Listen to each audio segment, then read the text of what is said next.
Hello everyone, welcome to Easy Learn. Today in this video, I'm going to show you how to connect to the Ec2 instance. There are many ways. I'm going to show you few ways.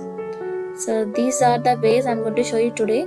We can easily connect through AWS Management Console and Windows 10, and we can use Putty also to connect to an Ec2 instance. Okay, we'll check one by one. So first I will check with the AWS Console Management. Please click on the Ec2 and select the connect and choose Ec2 instance connect and click on the connect. We successfully connect to the Ec2 instance. This is the one way, the very simple way. So I'm going to show you one more way. Go back and click on the SSH client and copy this SSH URL. While creating an Ec2 instance, we'll have a key pair, right? We need to go to that key pair location. So here my keys are there. I went to this location, click here and give CMD. Give that URL here, SSH URL, click enter. Yeah, this is the second way to connect to an Ec2 instance. So I'm going to show you the third way.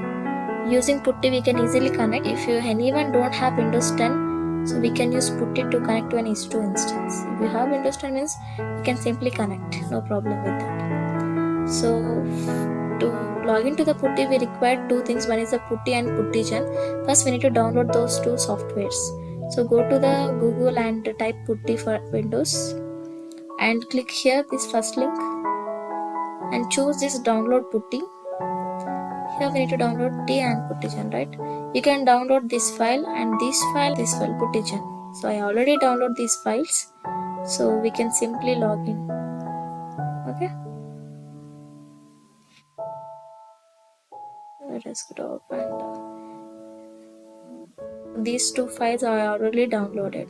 So first of all, we need to generate one ppk file. With the Puttygen we can generate that. So why? Because with memkey we can't able to log in through the using Putty, so we need to convert that file to ppk file, then we can easily connect. So first of all, we need to click on the Puttygen. So click on the load. First we need to load the memkey. Okay,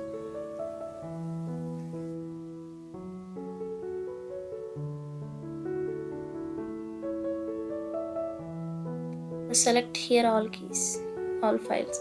So this is my file. Click here and open. So Puttygen notice will come. Give OK and save this as a private key. Click on the private key and give S. So we need to save this file in the ppk format. So I'm giving this file as puttykey.ppk and save it. So now close this Puttygen and click on the Putty, open it, and here we need to give hostname or IP address. So go back to the console and click here and take this hostname, copy paste in the Putty. After that we need to click on the SSH, click on the plus and choose auth, and we need to browse that ppk file here. So go to that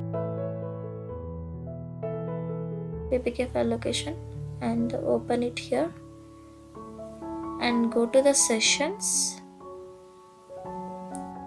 So why I am going to session is we need to save that session here. We need to give a name to this session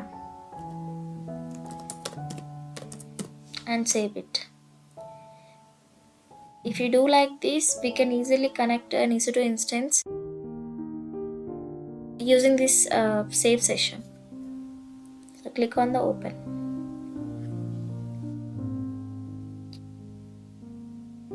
Yeah, the authentication is successful. Yeah, we easily log into the Ec2 instance. These are the very easy ways to connect to an Ec2 instance. After this, I'm going to give one suggestion. So after doing all this practice, please you can terminate this instance or you can stop this instance. Why? Because AWS Ec2 instance is chargeable. If you exceed the limit, you will be charged. So that is one suggestion from my side. So I'm going to stop this. Yes. Thanks for watching this video.